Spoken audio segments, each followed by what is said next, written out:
On the live stream that I did just a couple of days ago here on the channel, I told you all that I'm under the belief that we are now in the very first institution cycle within the world of crypto.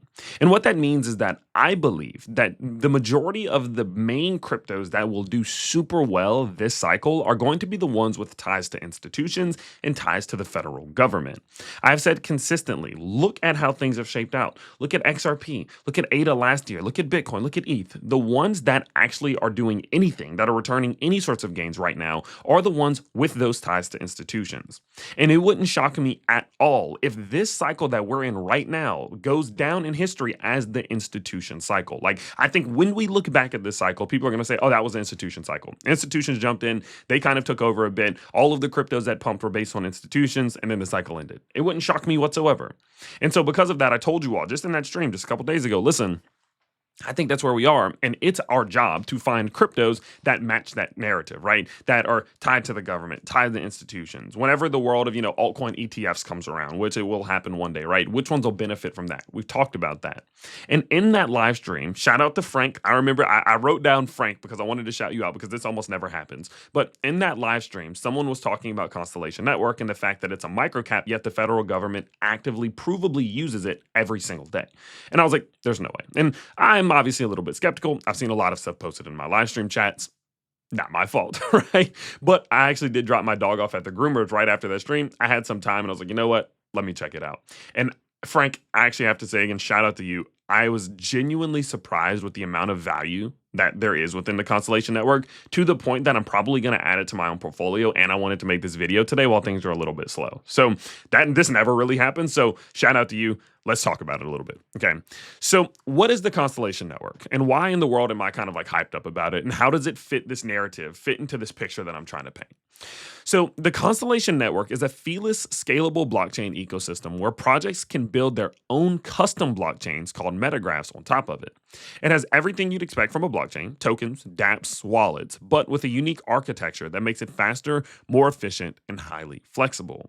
Now, this is called a layer 0. Okay. Now, if you don't know what a layer 0 is, it's basically like the step right before a layer 1. So think about this, right? So you have like tokens and coins, whatever. Layer 2s, layer 1s, layer 0s. A layer 1 is like Solana, for example. It's a blockchain in which people can just jump on, and then obviously they can build tokens and projects, dApps, apps, whatever, on top of that blockchain.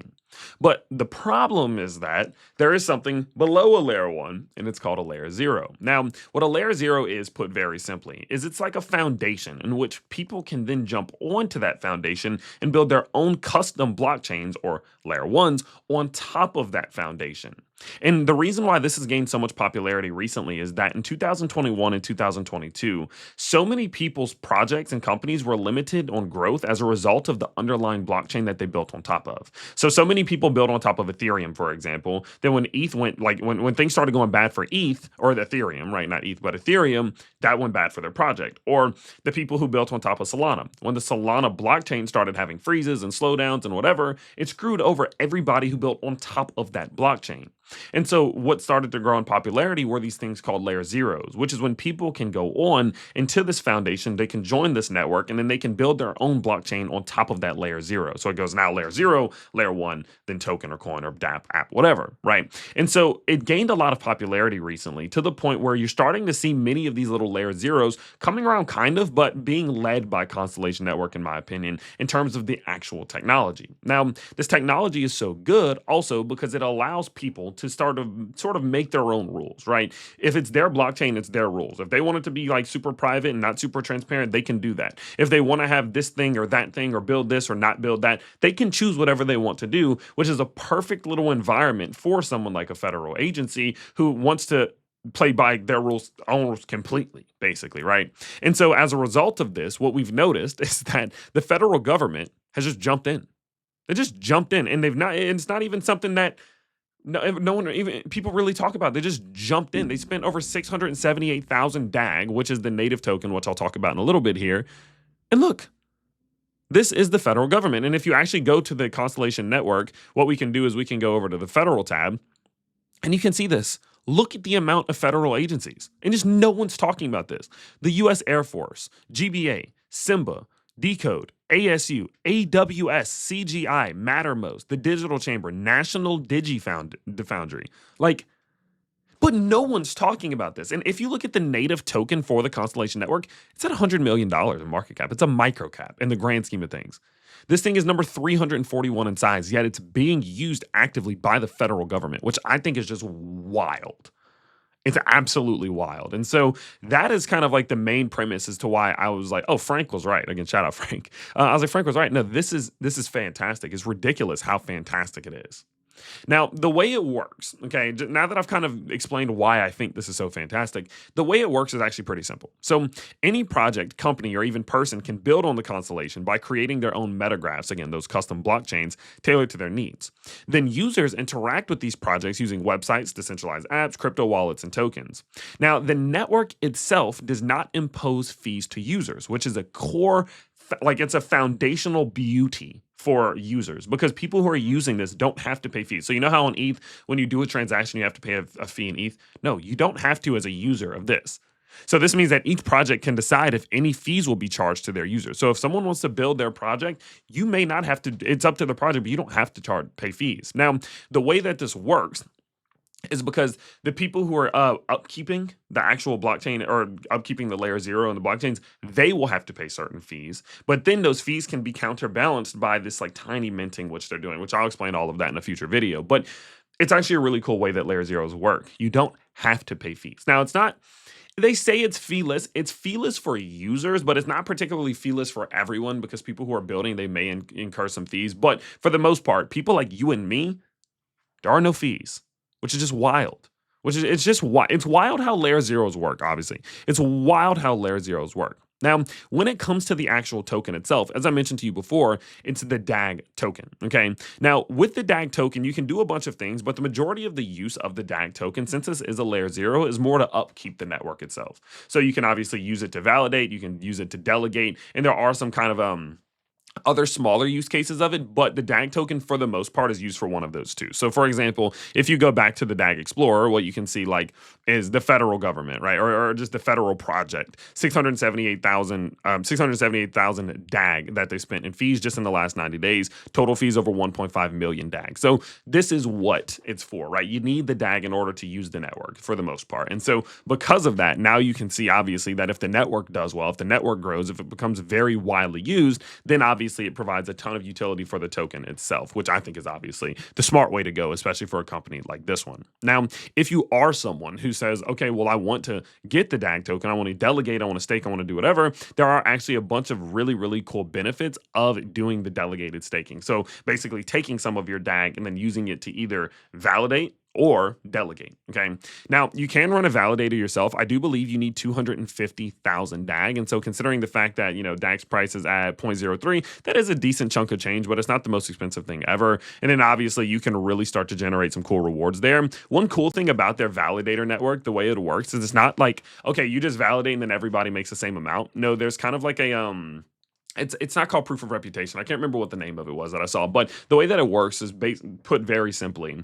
The longer that you're running, the better that you validate, the better that you do in general as a validator, the more money you'll be able to generate. And so it's not just like everyone gets free game, everyone gets spread out equally. No, it's like, no, the people who support this thing, the people who do good jobs, the people who actually consistently contribute to the ecosystem, they're the ones who can get rewarded more and more. And so that's why I think there is something interesting there, especially for those of you who do like the world of validation and stuff like that, because this thing is still rather new, right? It has been around, the Constellation Network has been around for a long time, but in terms of general size, it is still decently small. And I think the fact that it is still small opens up the door that the people who do engage with it now will probably be able to get some really strong benefits later on if/when it does catch momentum. Because again, I think that when the federal government, institutional, all of that stuff, that narrative really starts to kick off, I think they will benefit from it. And obviously, I guess you're just playing a game of if that narrative ever does come to fruition, I just think that it will. Now, in addition to, of course, validating, there is also delegating. Now,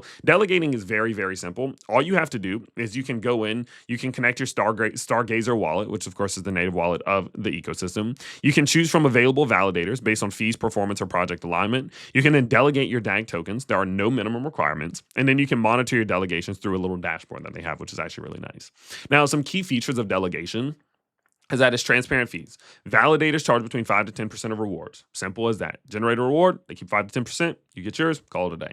There's no lockup period, so you can change validators without waiting periods, but there is a 20-day unwinding, in which when you fully withdraw a delegation position completely, there's a 21-day unwinding phase, in which during this time, tokens are temporarily locked as the network processes the withdrawal, ensuring a smooth transition without, of course, sudden shifts in liquidity, which is just not good for anyone, okay? And then lastly, you can have multiple delegations. So you can open up to 10 delegated positions per wallet, each requiring a minimum of 5,000 DAG. So it obviously just depends on your bankroll, right? If you have enough to just have a validator yourself, you can go ahead and start doing that based on your performance, earn higher rewards, and then people can delegate to it. Then you can make money off that. It's pretty cool. Or if you don't have a ton of DAG, what you can do is just go find some different validators that you think have a ton of potential or that have been around a while, the best fees, generate the most, whatever it may be. And then you can choose the one that you want or multiple ones that you want. And then, of course, just go in with no minimum required. So there is a ton of stuff. I mean, and there's so much more that I could go into today. I don't want to overwhelm you guys with it. And this is one that I want to add to my bag. So I'm probably going to talk about this a couple times.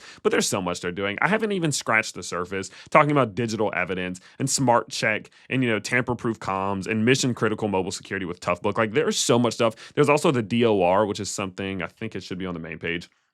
There's also the DOR, which caught a ton of momentum recently. Yeah, this DTM Lite, in which you can install and mine and then earn the DOR token on this more like the RWA stuff deep in. So there's so much to go over, but I don't want to overwhelm you guys. So I am going to create some follow-up content going forward, probably some like integrations. Maybe I'll throw it in, just like full video mentions and stuff like that. But I wanted to make this video because first, shout out to you, Frank. It was a very good call on your end, but more just to kind of show you like there are still companies out there that match the narrative that I've been pushing, right? I've been saying it consistently. There are cryptos out there that are tied to the government and tied to institutions, and we need to go try to find them. And this is just kind of proof. Like, listen, they exist. They are out there. You just have to do your due diligence to be able to find them. And so with that in mind, this is Constellation Network. This is what I've been able to do my research on so far. I am going to continue to dive in and look more into their products and look more into the actual company. I'm going to keep doing that. And as I find interesting stuff, I'll update you here and over on Twitter. So if you guys did enjoy today's video, please do let me know. And let me know down below, what do you think about kind of the narrative that I'm looking for as well?